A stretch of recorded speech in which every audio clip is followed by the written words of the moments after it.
दोस्तों नमस्कार। सनातन धर्म से जुड़े कथा कहानियों के इस चैनल में आपका स्वागत है।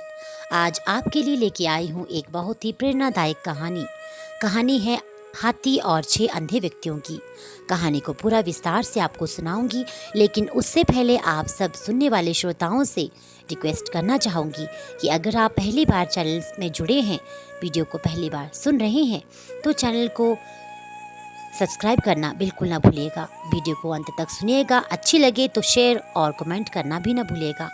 तो आइए इस प्रेरणादायक कहानी को विस्तार से सुन लेते हैं। एक समय की बात है, एक गांव में 6 अंधे व्यक्ति रहते थे। वे बड़ी खुशी के साथ आपस में रहते थे। एक बार उनके गांव में एक हाथी आया। जब उनको इस बात की जानकारी मिली तो वो भी उस हाथी को देखने गए, लेकिन अंधे होने के कारण उन्होंने सोचा, हम भले ही उस हाथी को न देख पाए, लेकिन छूकर जरूर महसूस करेंगे कि हाथी कैसा होता है। फिर क्या था, वहां पहुंचकर उन सभी ने हाथी को छूना शुरू कर दिया। हाथी को छूकर एक अंधा व्यक्ति बोला, हाथी एक खंबे की तरह होता है। मैं अब अच्छे से समझ गया हूँ, क्योंकि उसने हाथी के पैरों को महसूस किया था। तभी दूसरा व्यक्ति हाथी की पूंछ पकड़कर बोला, अरे नहीं, हाथी तो एक रस्सी की तरह होता है। तभी तीसरा व्यक्ति भी बोल पड़ा, अरे नहीं, मैं बताता हूँ, ये तो एक पेड़ के तने की तरह होता है। तुम लोग क्या बात कर रहे हो? हाथी तो एक बड़े सूपे की तरह होता है। चौथे व्यक्ति ने कान को छूते हुए सभी को समझाया। तभी अचानक 5वें व्यक्ति ने हाथी के पेट पर हाथ रखते हुए सभी को बताया, अरे नहीं नहीं, ये तो एक दीवार की तरह होता है। ऐसा नहीं है, हाथी तो एक कठोर नली की तरह होता है। छठे व्यक्ति ने अपनी बात रखी।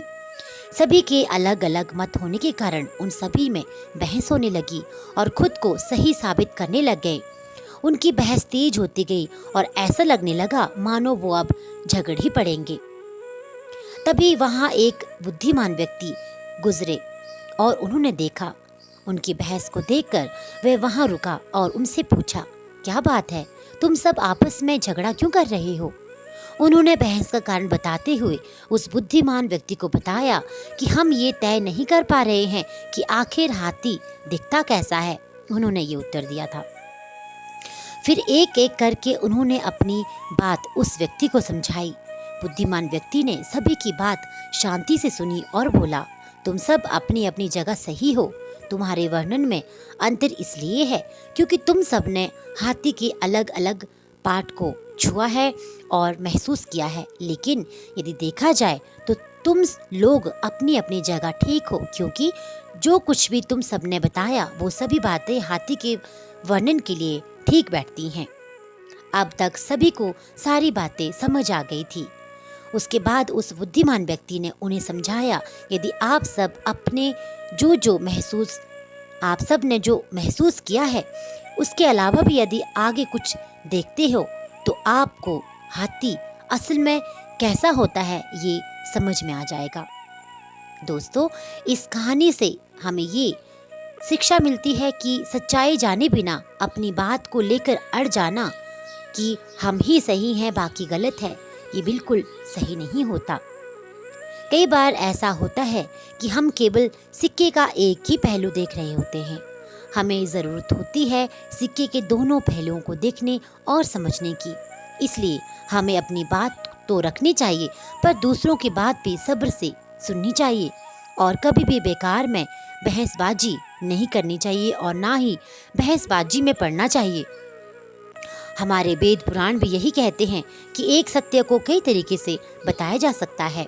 इसलिए यदि जब अगली बार हम या आप ऐसी किसी बहस में पड़े तो याद कर लीजिएगा कि कहीं ऐसा तो नहीं कि आपके हाथ में सिर्फ कान हो और बाकी हिस्से किसी और के पास हो।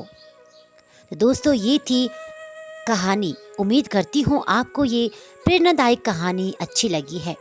ऐसी अन्य पौराणिक कथाएं कहानियाँ सुनने के लिए इस चैनल के साथ जुड़े रहिए। चैनल को अधिक से अधिक लाइक कीजिए, सब्सक्राइब कीजिए, शेयर कीजिए और कहीं पे कोई त्रुटि होने पर मुझे क्षमा भी कर दीजिए। आपका दिन शुभ हो। हर हर महादेव।